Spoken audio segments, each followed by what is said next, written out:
Hello, my maths ninjas. Welcome to the last video of the chapter, and we have covered the whole chapter. And in this video, we are going to cover the 4 question of end of the chapter exercises.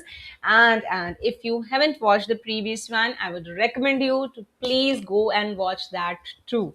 Right? So let's start doing up with this exercise. So the first question here is, what are the x coordinate and y coordinate of the point of intersection of the two x's? So we have already discussed this question. The point at which the x-axis and the y-axis intersect, that point is known as origin, and the coordinates of origins are 0, 0. So the x coordinate here is going to be 0, and y coordinate is also going to be 0. So both of them have going to have the values 0, 0. Moving to the second question, point W has the x coordinate equal to -5. Can you predict the coordinates of point H, which is on the line through W parallel to the y-axis? Which quadrants can H lie in? Whoa, whoa. It's a big question, huge question. And my suggestion to you in this type of questions is this: whenever you have a bigger question, read it once, but then for the second attempt, read the question in parts. Okay, so the first part is the point W has x coordinate equal to -5. See, here they are not talking anything about the y coordinate, so we are considering that this point W is having only the x coordinate. So let's say the point W is this. We can plot here is point W.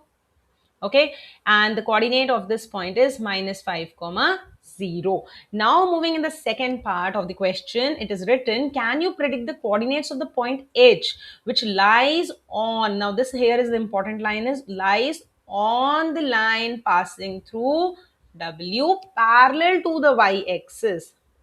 Okay, so you must underline such important words also in the question. So what we have to basically do is we have to actually have a line which is parallel to the y-axis, and also it has to pass through the point W.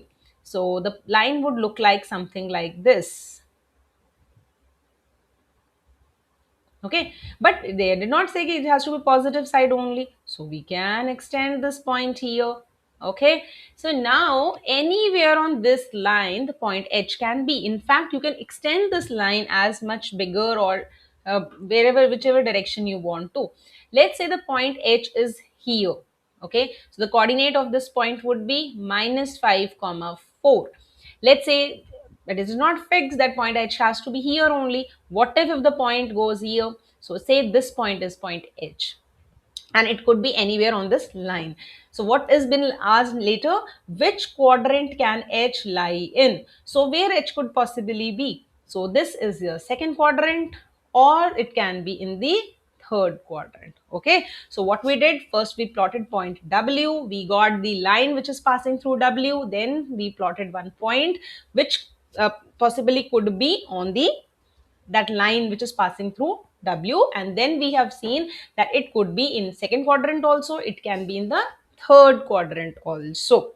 Right, so for the third question goes like this: consider the point R, A, M, P if they are joined in the same order. Predict this. So we have adjoining question to it, but first of all we have to plot all these 4 points. So let's quickly plot these points. So the point R is 3, 0. So this is point R, that is 3, 0. Then point A is 0, -2. So here the point going to come 0, -2. This is the point A. Then we have -5, -2. This point will be lying here. This is point M, -5, -2. Then we have -5, 2.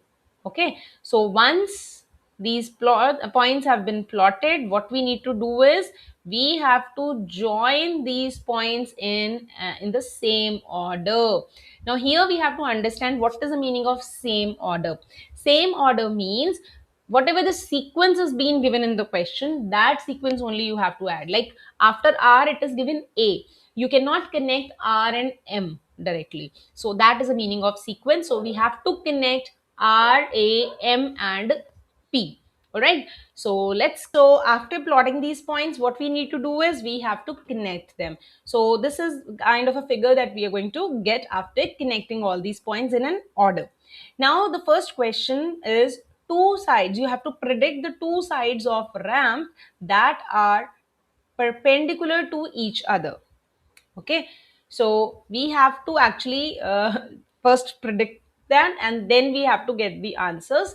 But then you can predicting work, you can do it at your own. You can predict which you think that can come, like, perpendicular and other thing.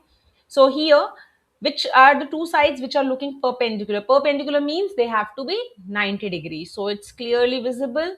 These are the points which are going to be perpendicular, which is AM and PM. So what are the two sides which are perpendicular to each other? Is that AM is perpendicular to PM.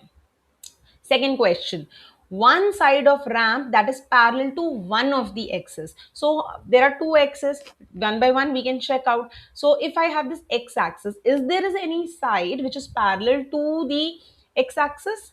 So yes, these x axis, and AM is parallel to the x axis. So we can write here that AM is parallel to the x axis. All right. And similarly, now we have the y axis as well. So we have to check out which side is parallel to the y axis. It is PM. All right. So we can write here as PM is parallel to the y axis. All right. The third question, if we talk about it, is you have to predict the 2 points that are the mirror images of each other in one axis. Now, first of all, we must understand that what do we mean by mirror images? Mirror images. Now, I'm sure you have seen the mirrors, right? You have seen yourself in the mirrors. And there is a very, very important rule, or the principle is this, that if I have the mirror, so whatever the distance of between me and the mirror, the same distance will be there between the mirror and my image. Okay, so if you know this, that's very good. If you do not know, so this is the chance to learn, and you can but explore it more, right? So similar concept, you bring it here. What are the 2 points? Just now observe the figure and check out the points which you think they are equidistance from the axis. The condition is they have to be at equal distance. Is there is any relation between R and A? No. A and M? No. But if you see P and M, what is the distance? Now this is the axis. Okay. So what is the distance of this point P and this point? These are 2 units. And what is the distance of these points here? Again, 2 units. Okay, so this is the point which is equidistant. So what is the answer to this question? Is point P and point M. All right, let's go and understand question number 4. Question number 4 says that plot point Z, that is 5 comma minus 6, on the Cartesian plane. Construct a right angle triangle IZN and find the length of the three sides. Okay, so first and foremost, let's plot the point Z, that is 5 comma minus 6. So the 5 comma minus 6, so the point is going to be here. This is the point Z. Now what we have to do is we have to make a right angle triangle. Okay, so now here you can have any right angle triangle, right? The size of right angle triangle can vary from person to person, right? But the point Z needs to be there in all the triangles. So let us say I'm making is I am making a triangle like this. Okay, so this is what my triangle is going to look like.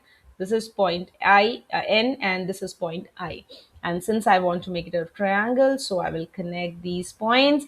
After connecting these points, I have to find the length of this sides. So what would be the length of IZ? So the distance is from this point, the axis, to this one. So this is going to be 5 units, and the distance from the x-axis to this point is going to be 6 units, right? And whenever we talk about a right angle triangle, what automatically pops into it? There comes the famous property, that is Pythagoras property. Pythagoras property is the square of the hypotenuse is equal to the square of the both the two sides, sum of the square of the two sides. So if I want to find the value of in, Simply what I'm going to do is I will find the sum of the squares of both these sides, which is going to be 25 plus 36, which is nothing but square root of 61. Now here we just need to understand that this is not necessary, not mandatory that you also have to draw the triangle like this. Your triangle can look something like makeup. So the small triangle also, it can be IZN. Okay, so and that's why they have written the answer may vary from person to person. All right, students. So with this, we complete the chapter number 1 of your textbook. I hope you have understood. I tried to make the concepts easier to understand, and still if there are certain questions, some question where you get stuck or you got some doubt, feel free to write and use the comment section. And actually it matters, it really boosts, motivates to create such videos for in future also for you guys. So do share your understanding, what you liking it, whether if you're not, and just there is a scope of improvement all the time. So your suggestions matters. So please do write, use the comment section if you're really getting benefit out of it. I would be love to read and understand better about like how we have to share about it. Okay, so do share, subscribe, and share with your friends, right? Let's build a powerful community where we grow together. All right, keep learning, keep growing. Thanks for watching. Bye for now.